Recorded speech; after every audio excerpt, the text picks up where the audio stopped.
Welcome everybody. We have Pat, what's my rate McMasters, and one half of the dynamic duo, Jackie. How are you? I'm good, How you guys. How are doing, Rick, you? Jackie, everybody out there in real estate land, Ru- millions of Ruby's fans? evidently working or something, and then Yeah. Jessica, she's all tied up, and so, but she did give me some information to share. She might pop in, but I kind of doubt it. So we'll see what today brings us. But I thought, it just YouTube is the land of negativity, and Really? it just is. I mean, I thought, well, I would just ask the question and going through some of the numbers. Is there any good news out there? Now, when you say good news, I mean, there's good news for buyers and then there's different good news for sellers. So I thought we'd just jump through and look at some of the numbers and say, well, as we're looking towards summer, is there anything to look forward to, or is it just going to be more of the same or more bleakness? And we can all go away all doomy and gloomy. And but you, Pat, you just had an article that you found about um, delistings. Yeah. I mean, I can't, for some reason, it's spinning, but basically, the article says housing market sees record wave of delistings as buyers step back. So, Yeah, that tees us up just perfectly where I was headed. Because here's what I think, and I'm going to show you what I know. Because there's a big difference between thinking and knowing. And so, Jackie, this is our active listings. Now, I predicted 26,000, right, by the end of March, and I think we're going to come in slightly just shy of that, right about there. Show off.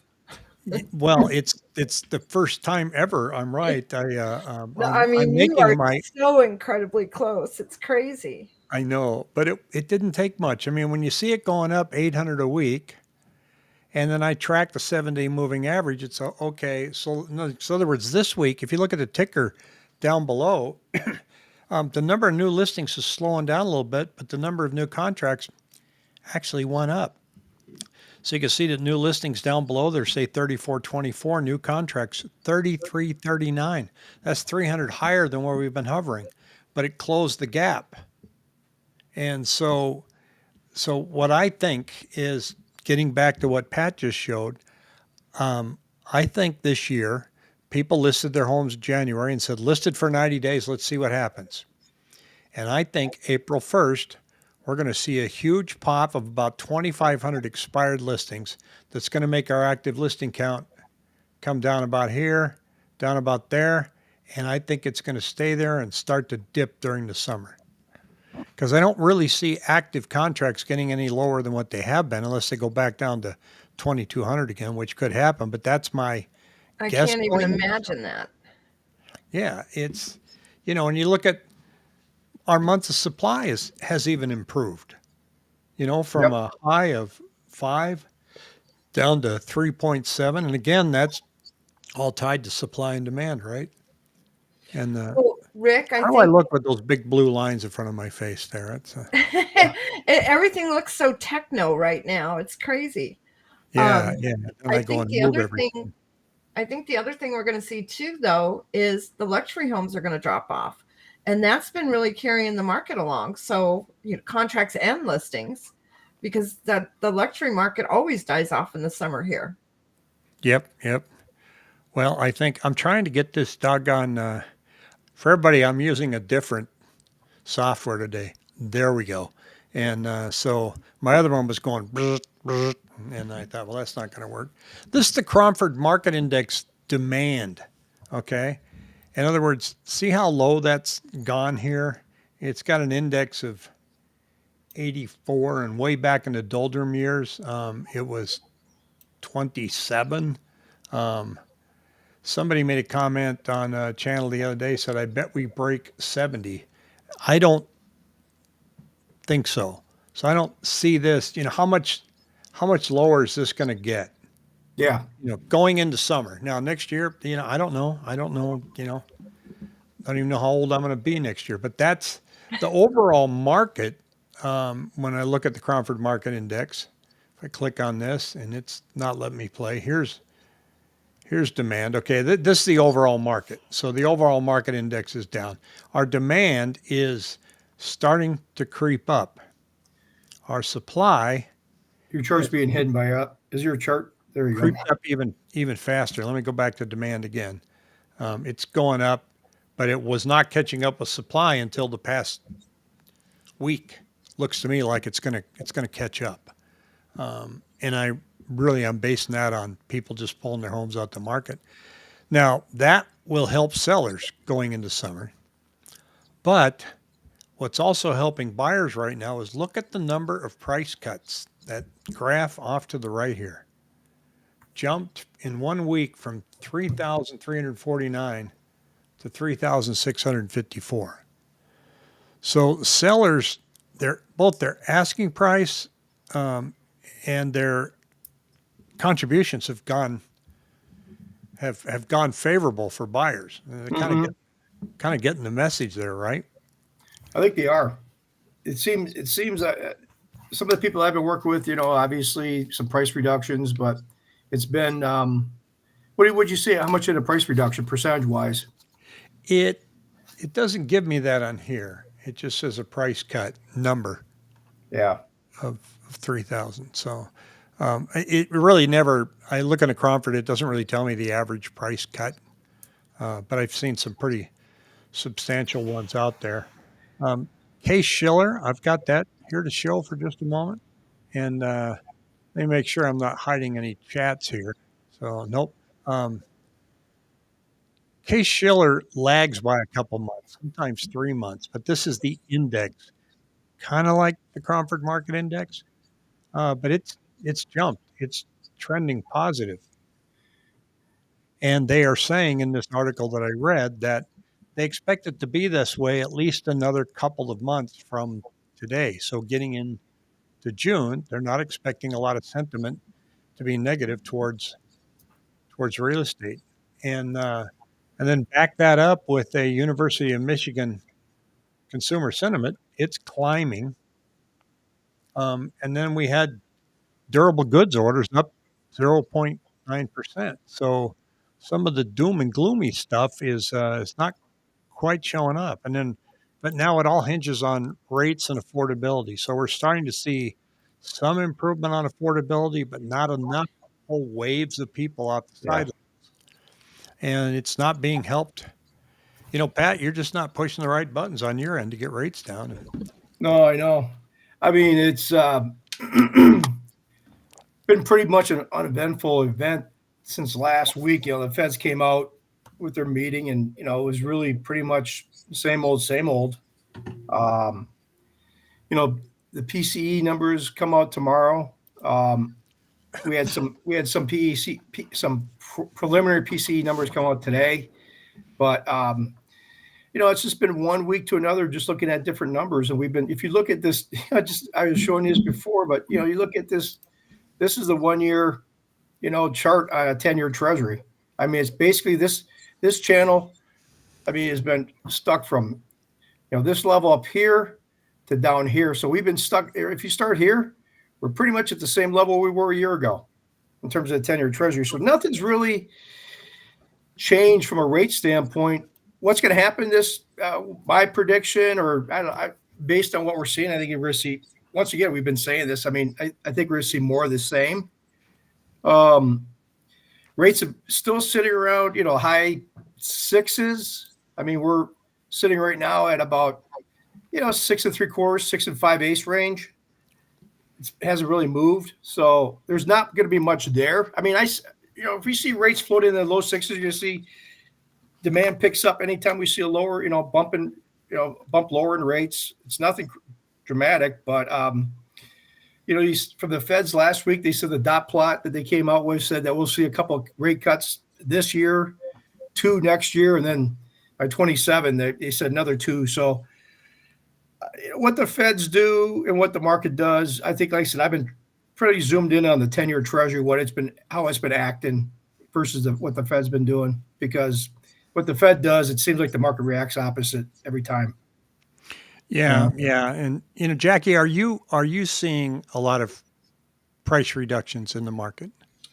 So I am, and in fact, on our own listings, just tweaking it even just a little bit. So I had a listing, I listed at 78th and Lower Buckeye, and that area is doing okay. It's kind of close to Tolleson and Avondale. As soon as I reduced that, we listed 5,000 high. I told them, let's give it a week or two, and then we got to be realistic. As soon as I dropped at 5, I got an offer the next day. And then the same thing, we had a condo in downtown Phoenix. As soon as we did a price reduction on that, we got an offer right away. Yeah. The one I got on 78th Drive, I was actually surprised. They did ask for concessions, but it was a full price offer. And so that was good. Well, But that's we're seeing an average of $10,000 in concessions, which is kind of the limit anyway, right? When you're financing. So Why were you surprised about getting the concessions? no, I wasn't surprised about the concessions. I was expecting it. I was surprised they came in full price because, if you listen to that's everybody out unheard there, of to me. the buyer chatter is, submit lowball offers, but lowball offers aren't getting accepted. So, Well, we've got a couple questions here on apartments' effect on the listings. I don't think the apartments affect the listings. The apartments will affect apartment rent when it comes to vacancy rates because, you either want to rent or you want to buy. And the fact that they build more apartments out there doesn't mean that as a seller that you're not going to list your home because there's more apartments. They either fill them up with renters or they don't. And if they can't, you're going to see things like, first month free, free cable. Yep. And then you'll start seeing the price reduction. So it doesn't take much driving around out here to see the oversaturation coming. And so I don't see apartments affecting people's willingness to list. What I see is that there was this wave of optimism coming up in January, like there is every year. And everybody said, all right, let's go for it. And a lot of people just didn't get the memo that the market was not as brisk and it was slow. And I hear that all the time. And so they priced high and then they didn't start adjusting until March, where normally you start seeing price adjustments in February. And so the other question, it says at no one, where do you see prices are coming down? I'm seeing it in the asking price. In the closed prices, keep in mind that's going to lag 30 days. But what I've finally seen is the asking price per square foot is finally now getting closer to the sales price per square foot, where before it was this huge gap. I want this. Well, you're going to get this. Yeah. So, and it's now, Jackie, when you take a listing, because I always find that when I take a listing that, that you have that conversation. Now, if we're not seeing any activity, we're going to have to take a look at a price reduction and what type of reduction do you think we should be looking at? We have that conversation, but then I find when the time comes, they totally forget that original conversation. I don't seem to have that problem because I'm very adamant about it when we talk about it. We might do a CMA 2 or 3 weeks prior to listing, and then I always tell people we're going to update the comps. With the way the market is, we're going to update the comps the day before we go active, and we might have to make an adjustment. And then I give them the suggested list price, and I usually will tell people price right at market, right where we think we're going to get an offer. Let's not push it at all. And if they insist on pushing it, then I let them know we can do that. But the worst thing you want to have happen is your listing age. If your listing ages, you're going to end up with less than if you had priced it appropriately in the first place. And so when you have that conversation, you really explain it in detail to people. I think they understand. Everybody's goal is to get the house sold. We want the seller to get the most possible, but we have to be realistic, and it's very micro market right now. So, boy, it is. It's different neighborhood by neighborhood. And here's the average list price per square foot. Notice everybody got really optimistic. And now that didn't work, that didn't work, that didn't work. So they're coming down. But if you pull off under $1 million, you see more of an adjustment. I'm going to roll these off here. Down to 288 from a peak of 290. I left in the 2 million there. There we go. So down to 270 there. They reached the peak of 271. It looks more like that on the chart, but you can see where the general direction is. Last year, we were sitting at 274. If I go to all, last year we were sitting at 391 a square foot, and now we're at 364. So prices are coming down. I'll tell you where they're getting hammered though is condos. Mm-hmm. Yeah. Condos on if I look up sales on condos, and I'll try to do that while we're on here. Oh boy, are they getting beat up. And so Doomer TV says, sorry, all rentals in the greater Phoenix area are not all of Arizona. Yeah. Yeah, that's true. Saying 17,000 around. So I think you're referencing all rentals in Arizona dramatically increased.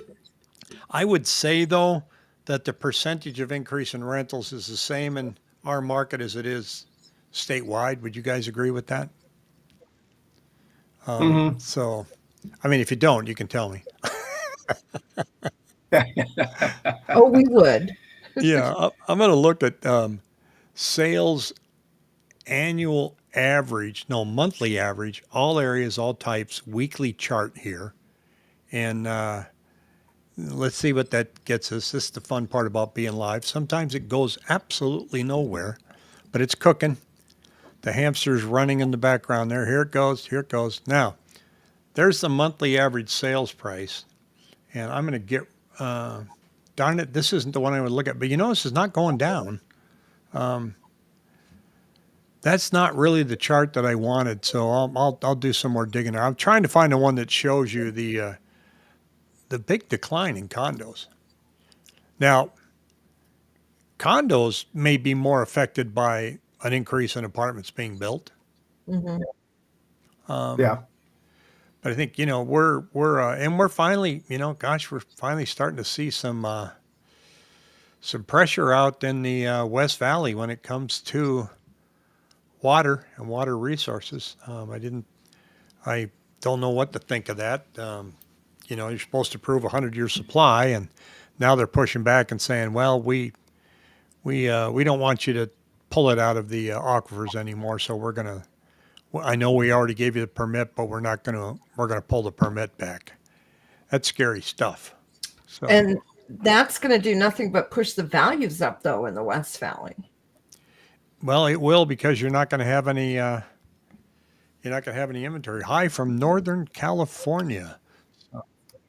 Northern Come on California. down. So I'm pulling here. You know what? I can't find the one that's letting me actually filter in condos. Trust me, when I look at our list, our average sales prices right now are up, and then when you go to condos, it's down. And I think that's for a lot of different reasons. Like their HOA payments are going up. Yeah. HOA The insurance. assessments. A lot of times, The assessments. People Huh? are really worried about the assessments, and I've heard some horror stories lately. Yeah, I think the condo rules that obviously were implemented in Miami. Correct me if I'm wrong, but I think they're kind of nationwide. So I mean, Fannie Mae, Freddie Mac are certainly looking at condos a lot differently than they were. They've always been kind of a weird natured animal to finance, and you really got to do your homework before you kind of get rolling on a condo. Is it getting Because easier like I getting said, the I've seen condo so certs, many. Pat? Is it getting easier Hmm? getting the condo certs? 'Cause that was Wow. It never is really with HOAs. It just depends if you're working with HOA that's actually, available. I mean, the problem is, like you said, you start on a contract, you wait 2 or 3 weeks, you got maybe a 4-week closing. By about this 2.5 to 3 weeks in it, you finally get the condo certs. The problem is a lot of these HOAs, they don't fill in the questionnaire correctly. They leave something blank, and then that drives on, that will drive the underwriter. It's like, no, it's not complete. So that's the problem. I mean, it could be hell on well, and wheels. then you get it at the last minute. Yeah. I've seen more, last minute deals go astray with condos than any other type of transactions, I would say. Yeah, it's Not to scare anybody, but just it's just a Well, I different guess the animal. message is if you're going to buy a condo, set your closing out more than 30 days, like 40, 45, because it's very rare now that they're closing in 30. And unless it's Yeah. cash, then nobody cares, you know. So, Yep. Well, a lot of times when it's cash too, it's a not, a lot of these condos will be, if you see cash or, they're non-warrantable, they've got something, there's so many things that could, how many investors are involved, the assessments, their reserves, they have 10% reserves, lawsuits. There's so many factors you can go in and knock in this out of the, warrantable. Warrantable meaning basically it's covered by Fannie Mae or Freddie Mac, guidelines. When it's non-warrantable, it's basically outside that circle. So that's the problem. Then you get in non-warrant. So if you see a listing that says cash for a condo, that is automatic red flag for me to say that's probably non-warrantable. well, the other thing to worry about some of the condos too, if you go in one and it's got like 70% of the condos are run by a management company and they're renting them out, don't touch it. Don't touch it, because there's an Arizona state law that if 70 to 75% of the homeowners decide to sell the entire complex, they can. And you're just out of luck. Yeah. What do you mean I got to sell? Yeah, we're converting it. And some people got burned with it. Jackie, earlier I was talking about the optimism that sellers had in January. Here we come. Remember the chatter in like November and December? This is going to be a good year. It's going to be a good first quarter and everything. And that optimism, spilled its way out into listings and stuff. But in the back end, buyers were exactly the opposite. It's worse than everybody thinks. There's no way I'm offering a full price offer. And the offers that get written it just makes you fall out of your chair sometimes. Like it's, I know the market's slow, but we haven't reached desperation yet. Will we? I don't know, and I'm not going to predict, but I think you can't get that kind of an offer accepted, especially the first week. Mm-mm. They're asking 500. I'm going to offer 410. No, they just listed it. And that's normally when you see the low ball offers, which is so crazy. The first week. Go look for the ones that have been on the market for 150 days and make low ball offers on those, because they might take it. Yeah, they're still on the market that long. You're never going to get your price, your low price the first week. Mm-mm. Now, there's, of course, the definition of a low ball offer varies because, you've got maybe they priced it way too high to begin with, and you just came in with a real number. But, again, that goes to that optimism. And I was seeing so much optimism. There was the 4 to 6 rate cuts this year, right, Pat? And everybody was, here we go. This is going to be great. I was just looking at the numbers and going, we need a catalyst. Yeah. In order for that 3,000 listings, 3,000 number on contracts each week, that has to go up. What's going to make that go up? Rates? Yeah. Lower asking prices? Yeah. Combination of both. Affordability, increase in wages. So I didn't see any of that coming to fruition in 3 months. January, February, March. No. Rick says, wake me up when desperation sets in. I don't know. The amount of people waiting is staggering. So, first you have, what is it? The asking price starts to come down. Then first you start to see more concessions, I think, but then you start seeing more concessions or vice versa. We're several months out before people start to really aggressively lower their prices and quote unquote panic. But there are so many people out there just testing the market, saying, I'm going to list it. Doesn't work. No big deal. I'm out. I like where I'm staying. It'd be nice to get something bigger or something smaller, and why fight it? And so I see that more and more. Now you're over 55 areas. They pull them off the market because they're leaving town. They're going back to Michigan, going back to Canada, going back to Wisconsin. And so I'm trying to pull up my little handy dandy chart here. I'm having technical challenges here. You're having it all the time. I got a question for you, Rick. So I've got a scenario where I'm listing a home for a gentleman here. We're going to be coming soon this next week, and then active obviously within 30 days. There's been sales in there 375 to a little over 4, okay, over the last year. Open Door, I believe it's Open Door. They've got one sitting in there. It's like 40,000 less than anything else in there, and it just sits and it doesn't sell. And so I'm not seeing a lot of Open Doors anymore, but that thing's been sitting there for 150 days, and it's panicking my poor seller, because he's like, is that going to affect the value? And I'm like, I think appraisers understand Open Doors scenario. I don't think it's going to have quite the effect that it would have had a couple of years ago. Well, it's interesting. Jessica and I were having that same conversation today of an Open Door house that she saw that's been on the market like 200 days, and they haven't adjusted the price. She says, I think they're just okay holding on to their inventory so they can say, well, this is how many assets we own right now. Yeah. I don't know. I mean, I've never understood their business model, and I don't, now, so your seller's like, man, is this going to really affect us? Is it you think it's in better condition than what you're selling? Oh God, no, it's the normal Open Door, throw some lipstick on it and put it back on the market. Their photos will always look a little bit better than even what it looks like when you get there, because you can see when you get there how cheaply everything is done. I mean, they're just known for that. And so I explained that to him and said, the reason is probably because it seems like such a phenomenal deal at the price that it's at, because it's so much lower than everything else in there has been. But I don't see that it's pulled the price down either, because the other sales have still happened at the higher prices.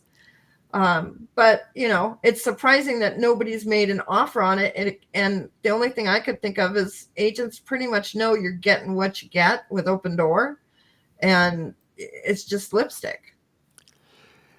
Yeah. I've seen some horror stories out there, not just Open Door, but some of the iBuyers where they paint and the guy that was painting the house was 5'2", and his pole was only 5'6", so he didn't paint the rest of, he went up. I went in the house. I go, do you think maybe they could finish the final 2 feet here? And I think the biggest thing.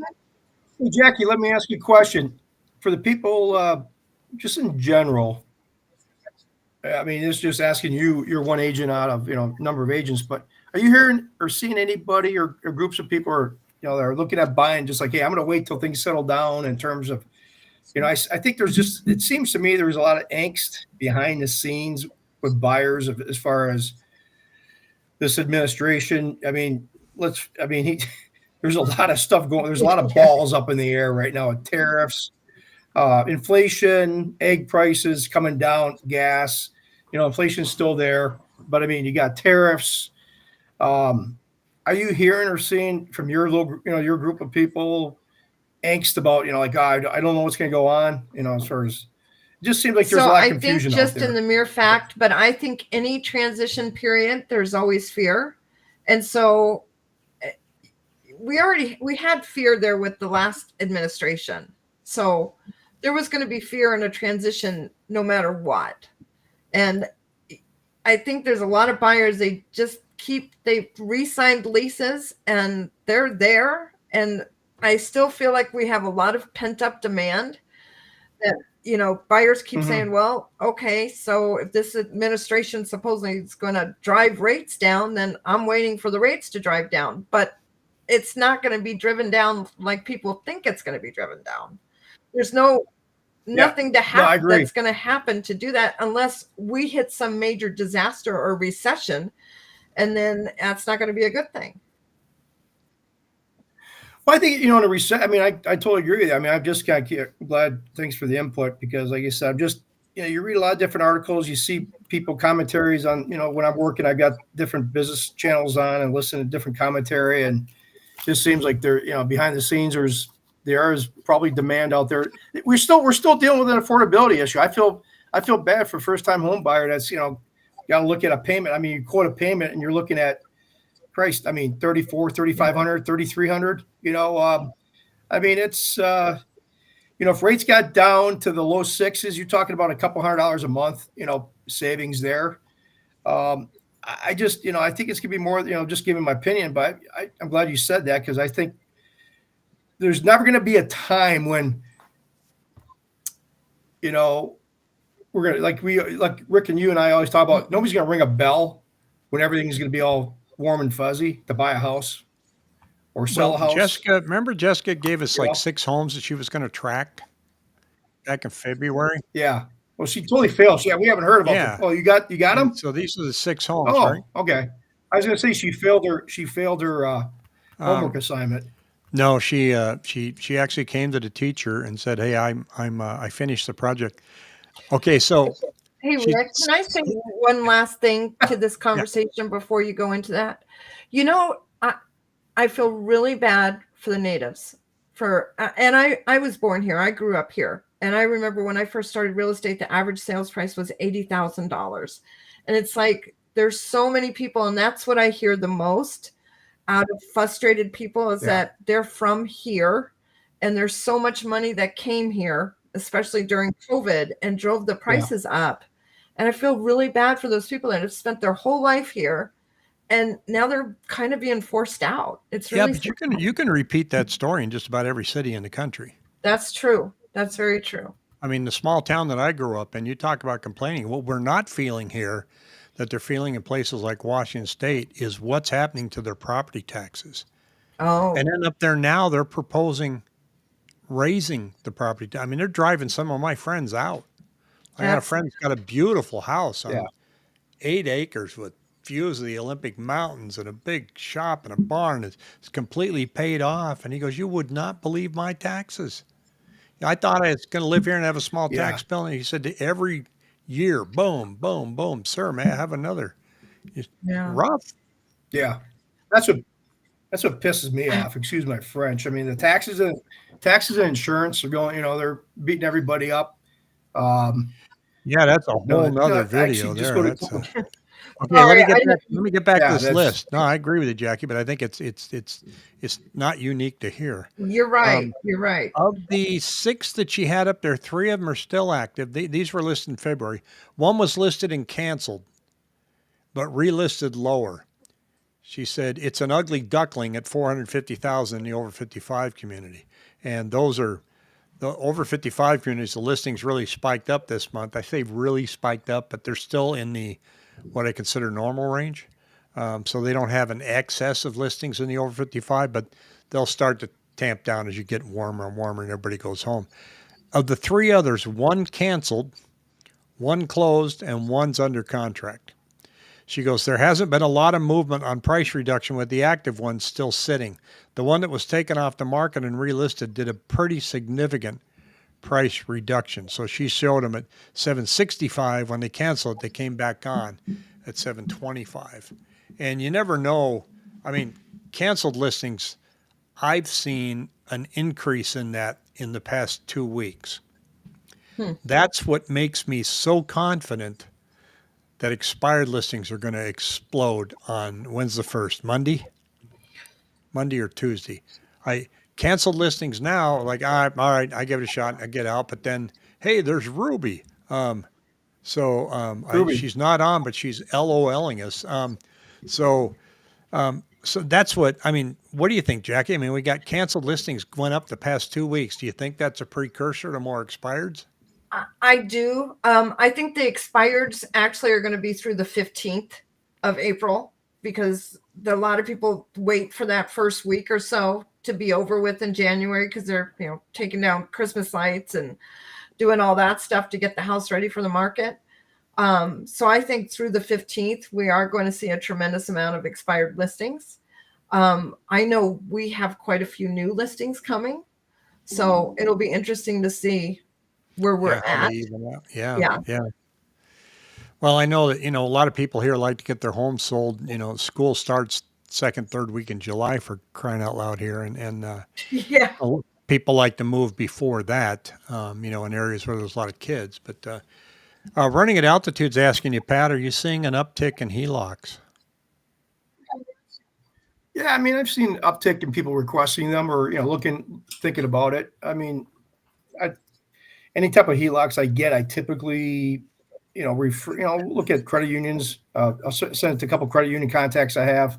A lot of these credit unions honestly can do a little bit better job than on $25,000 to $50,000 range. If it's larger, it makes sense. We've got some options there. So we have a little bit. I mean, but I think people are using HELOCs, a lot smarter way than they were 10, 15 years ago, because they were going and buying boats and stuff like that. People are doing it much more smarter way, home improvement, or, they're doing debt. There's a lot of debt consolidation. I mean, the HELOCs are going to be a much, much better.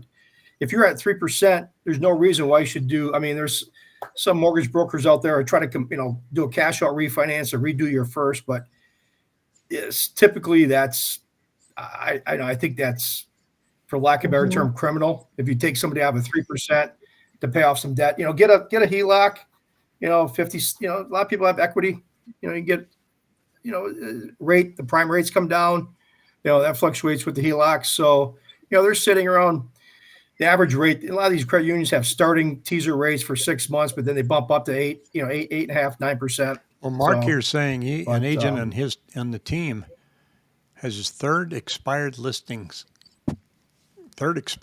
client on the market. See, that's 3 homes where you paid for the photography, you drove out there, and you didn't make a dime.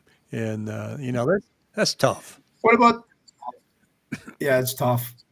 What do you? This one comment about forget interest rates, house prices need to go down. Yeah, it's certainly. It would be nice if we saw lower rates and lower home prices. The combination. Well, they need. Well, there's a difference. They need to come down, but they might not. People are, Phoenix is too expensive. Have you been to San Francisco? I'm not arguing that Phoenix is too expensive. It is. It's expensive. I'm also saying I couldn't afford to move back to Seattle now if I wanted to, but people do. Yeah. And so there's a segment that's been squeezed out of this market, and it may continue way longer than any of us want it to.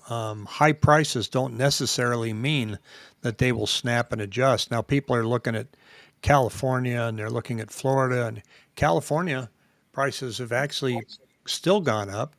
Florida and Texas are getting buried. Texas, primarily driven by Austin because they overbuilt. The Dallas area is overbuilding. And maybe they're not overbuilding if it's lowering prices. Maybe that's the catalyst that we need. Florida is a whole host of problems, mostly insurance. So it's gonna be interesting to see if these like I said, it just seems to me like there's a lot of, there's always unknowns, but it certainly seems like this administration's thrown in a few more things are happening a lot quicker than we're used to. That's for sure, and it definitely gets the news started. Oh, I did a video on Canadians, listing like crazy and getting out, and I just got the living crap kicked out of it. You got kicked around like a can of they beer didn't like it alongside the road. I wasn't tying it to the currency. The currency's 69 cents on the dollar. I was just pointing out that said, well, if you have to sell, you're in a pretty good position being where the currency's lying now, because in 2007, the loonie was worth $1.07 versus US. So you bought very well then, and in 2010 there was parity in the dollar, and now it's 69 cents. So if you do have to sell, it's there. And I said, and Canadians are just a little bit ticked off at the political environment. They wanted me to use more harsh words, and the firestorm of Americans versus Canadians was quite embarrassing in that video. And it's like, but I've got one coming out Sunday night where I'm talking about, people have asked the question, well, with all these Canadians selling, is it going to affect our sales prices in Arizona, and is our inventory going to spike? Now, teaser, spoiler alert, no. And Sunday night, I go into details to why I say that. So there may be a lot of chatter. Canadians are mad. I get it. I understand it. They don't understand my sarcasm. And so, but, it's not going to change the market. It's just not. The administration has come out with a couple of different things. I'm seeing a couple of changes on my end this week. I mean, it was announced that, Pulte, the new HUD director basically pulled back from terms of FHA financing. Non-permanent residents can no longer get Is that financed. starting May, right? Or So April? May I don't know the start date. I have to look at the date. But they also pulled back this one. Remember that Home Ready First grant program that I had? That was about $7,500 free money. They basically stopped that as of it's going to be as of Provident, the lender that I was using. I mean, remember Jackie, one client that we had, I gave Mauricio I've got an $11,500 credit. I mean, free money. It was basically a gimme layup loan program, free money. They reduced it from 11.5 down to 7,500, but just the other day they took it away. So yeah, so it was a great program because basically it gave they're doing some. It seems like the administration is tweaking some stuff, taking away some stuff that's hasn't really been on the radar. Like you said, that the FHA non-permanent resident. I looked it up. It certainly is going to affect.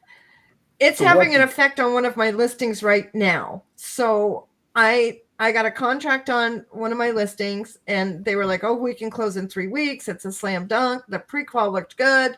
The lender was super confident. And then yesterday I reached out and I was like, "Well, where are we?" And he goes, "Well, they're working on the $50,000 reserve that the underwriter called for." And I was like, "The what?" And he goes, "The $50,000 reserve. This is a $420,000 house, guys. $424,000. I'm like, $50,000 reserve. There's got to be a major issue. And who the heck is going to come up with a $50,000 reserve? And the underwriter's not an idiot. They're going to think, oh, you put it there, and then you're taking it right. You're going to give it right back the next day. You're going to have to track that. Who's going to give you a $50,000 gift?" So I was like blowing my lid thinking this whole thing was falling apart and they had misled me, right? The agent calls me. He goes, no, don't worry. He goes, they got money in the other countries. It's not a problem. We get the money. We'll have it by Monday, and then you'll know everything's okay. It's no problem because the FHA is going away and they will do whatever they have to get this house. I'm like, okay. Wow. Yeah, things they are changing. I saw an interview with Doge today. I haven't watched the whole thing, and it's very interesting talking about fraud and abuse and stuff. I mean, have you heard of that cave where the federal government pensioners, where they manage if you're going to retire the pension? It's in a cave in Philadelphia. It was built in the 1950s. And they said, "How did you find out about this cave? Because everything's all done on paper." They said, "Well, we asked how many people, if we wanted to furlough federal employees, how long that, the process is." They said, "Well, we can only process 8,000 a month." And he goes, "Why?" And they go, "Well, because it's in the cave." What's the cave? And the cave is where all the paperwork's stored. And the process is so complicated that federal retirees have to take a class on how to retire. And so the guy that's in charge of fixing that is one of the co-founders of Airbnb. Oh, I did hear that. And they asked him how long it'll take him to fix it. There's no computers. It's all handwritten. And he said 60 days.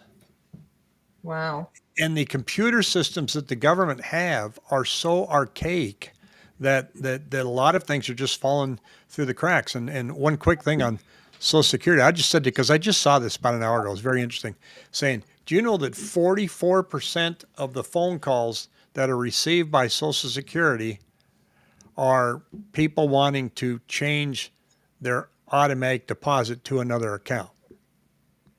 That's 44% of the phone calls, of which 80% of that is fraud. Really? Wow. So they want to make that a streamlined, easier online process. And it says there's so much fraud out there. It's just unbelievable. And I'm Doge, I know it's about as political as a comment I made on Canada the other day. And I didn't.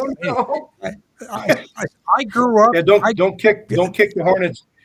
Don't kick the hornet's nest like you did last I couple grew days up ago. right across the water from Canada, for crying out loud. I have nothing against Canadians, but you can't win in that conversation because now They're they're good going, "Oh, you're siding with Canada." No, I'm sitting there in the middle going, "Gee, I wish you guys would get along." I didn't do anything, but it was interesting Yeah. to watch. So you can't win sometimes. Well, Don't become our next Elon Musk here.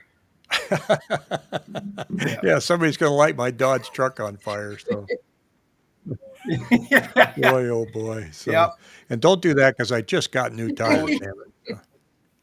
Well, guys, it's good to see you all. Jackie, welcome back. And you're all healed up, right? So, I'm doing the best I can. not throwing any baseballs with that arm, I'm sure. I don't know that. I think those days are over. Yeah. But I have an arm, so that's okay. That's the way it is with me and skiing. It's like, okay, I'll watch on TV, but that's not happening. So, well, look, you guys, you have a super weekend. Thank you, everybody, for watching. And I'm glad we didn't have too many We technical will keep glitches. you. We will come back. What, every 2 weeks? We're doing this basically. Since we're If I feel like it, I call you. yep. Okay. Like We'll see more whole I hum get an news. email that says, Yeah. "Here's the link for 5:00." I'm like, "So you're inviting me to the show?" And he's like, "No, I just sent it for shits and giggles." I'm like, Yeah. "Sorry, I asked." I almost replied back and said, "Oops." No. Yep. It's kind of like the Yeah. security chat. All right. Well, thanks, guys. We didn't mean to send it. We didn't mean to send it to See you you. later. I just showed up and you couldn't kick. See you later.